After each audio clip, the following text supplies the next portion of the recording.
السلام علیکم ورحمۃ اللہ وبرکاتہ۔ پروگرام مدینہ ثانی اور نظام حکومت کے ساتھ آپ کا میزبان ڈاکٹر عمر ریاض عباسی آپ کی خدمت میں حاضر ہے۔ ناظرین، آج بات کریں گے سب سے پہلے پاکستان۔ جب ہم سب سے پہلے پاکستان کی بات کرتے ہیں تو یہ ملک لاکھوں قربانیوں کے نتیجے میں وجود میں آیا۔ یہ پاک دھرتی ہجرت کے نتیجے میں وجود میں آئی، اس کی نسبت ہجرت مدینہ کے ساتھ ہے۔ اس پاکستان جسے ہم مدینہ ثانی کہتے ہیں، اس کی نسبتیں مدینہ طیبہ کے ساتھ ہیں۔ اور ہم نے ایک خواب دیکھا تھا جو اقبال نے تعبیر قائد اعظم محمد علی جناح نے کی پاکستان کے قیام کی صورت میں، اور اس کی تعمیل 25 کروڑ عوام پہ ہے۔ اور تعمیل کیسے ہونی ہے؟ وہ اس کی بنیاد سے ہونی ہے، اور بنیاد ہے کلمہ لا الہ الا اللہ محمد الرسول اللہ۔ لا الہ الا اللہ ہماری راہ عمل ہے، ہماری فلسفی ہے، ہمارا دستور ہے، اور محمد الرسول اللہ ریاست کا منہاج ہے، ریاست کا آئین و قانون ہے۔ 75 سالوں میں ہم نے اسے پس پش ڈال دیا۔ احتجاج، انتشار، فساد، جھلاؤ گھیراؤ، آپس کی تلخیاں، باہمی نزاع، اس نے قوم کو، کاروبار زندگی کو، ہر چیز کو نقصان پہنچایا ہے۔ اور پاکستان کا نہ صرف امیج اپنے ملک میں بلکہ بیرون دنیا میں بھی اس کی ساکھ کو بہت نقصان پہنچا ہے۔ سوچنا یہ ہے کہ جب نزاع، افتراق پیدا ہو جائے تو اس کا حل کیا ہے؟ اختلاف کوئی بری چیز نہیں ہے، یہ ایوولوشن کے لیے ہوتا ہے۔ اور آپ صلی اللہ علیہ وسلم نے فرمایا، اختلاف علماء امتی رحمتن، میری امت کے اہل علم کا اختلاف رحمت ہے۔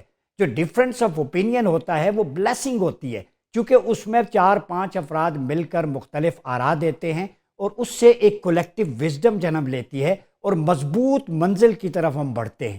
مگر جب اختلاف افتراق کی جگہ لے لے، انتشار میں بدل جائے، تو پھر وہ ڈفرینس آف اوپینین نہیں رہتا، وہ پھر جلاؤ گھیراؤ اور فساد کی جگہ لے لیتا ہے۔ اور فساد کے بارے میں قرآن واضح ہے، فتنے کے بارے میں، الفتنۃ اشد من القتل، کہ فتنہ اور فساد قتل سے بھی زیادہ خطرناک ہے۔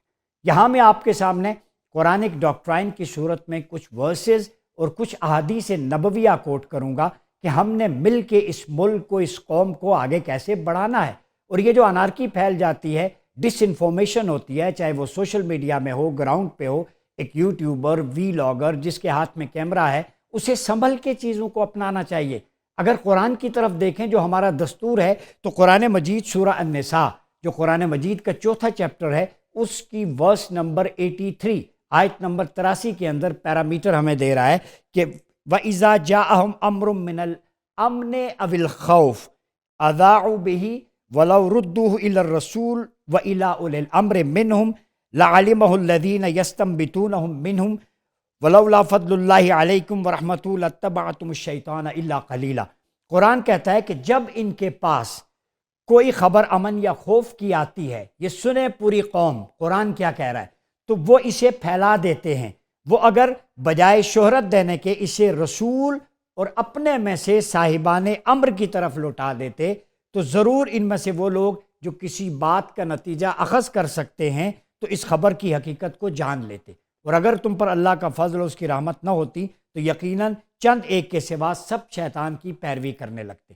یعنی خبر ملے تو پھیلانے کی بجائے اسے اولی الامر، جو سبجیکٹ اسپیشلسٹ ہیں، پالیسی میکرز ہیں، ان کے پاس رہنے دیتے، ان کے پاس اختیار ہوتا، وہ اتھینٹیکیٹ کر کے اس کو آگے پھیلاتے۔ اس ضمن میں آپ صلی اللہ علیہ وسلم کی اگر احادیث پہ روشنی ڈالیں تو حضرت علی نے آپ صلی اللہ علیہ وسلم سے روایت کیا ہے کہ فرمایا کہ میرے پاس اگر کوئی معاملہ آئے اور اس کے بارے میں قرآن و سنت کا حکم نہ پاؤں تو کیسے فیصلہ کروں؟ آپ صلی اللہ علیہ وسلم نے فرمایا، اس کو مومنین، فقہاء اور عابدین کے مشورے سے حل کرو، اور چند خاص لوگوں کی رائے کے مطابق فیصلہ نہ کرو۔ الجامع الکبیر میں امام جلال الدین سیوطی نے نقل کیا۔ یعنی ڈسپیوٹ آ جائے تو اہل حل و عقد، پالیسی میکر، سبجیکٹ اسپیشلسٹ اسے حل کریں۔ وہ فقہا ہوں، وہ پالیسی میکرز ہوں، وہ اسلامک آئیڈیالوجی سے واقفیت رکھتے ہوں، ڈیسیژن میکنگ سے واقفیت رکھتے ہوں، ان کے پاس لے کے جاؤ، وہ یہ مسئلہ حل کریں۔ اور پھر قرآن کہتا ہے وَإِن تَنَازَعْتُمْ فِي شَيْءٍ فَرُدُّوهُ إِلَى اللَّهِ وَالرَّسُولِ، جب کہ تنازع میں پڑ جاؤ تو حتمی فیصلہ اللہ اور رسول کے پاس ہے۔ آج ہمارے ملک میں یہ جو سب کچھ ہو رہا ہے، وجہ یہ ہے ہم نے قرآن و سنت پر عمل کرنا چھوڑ دیا۔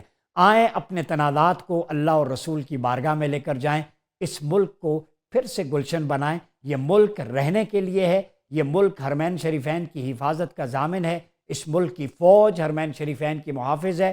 فوج بھی ہماری ہے، عوام بھی ہماری ہے، پولیس بھی ہماری ہے، آئیں ایک دفعہ سے پھر رشتہ معانست و مواخات شروع کریں۔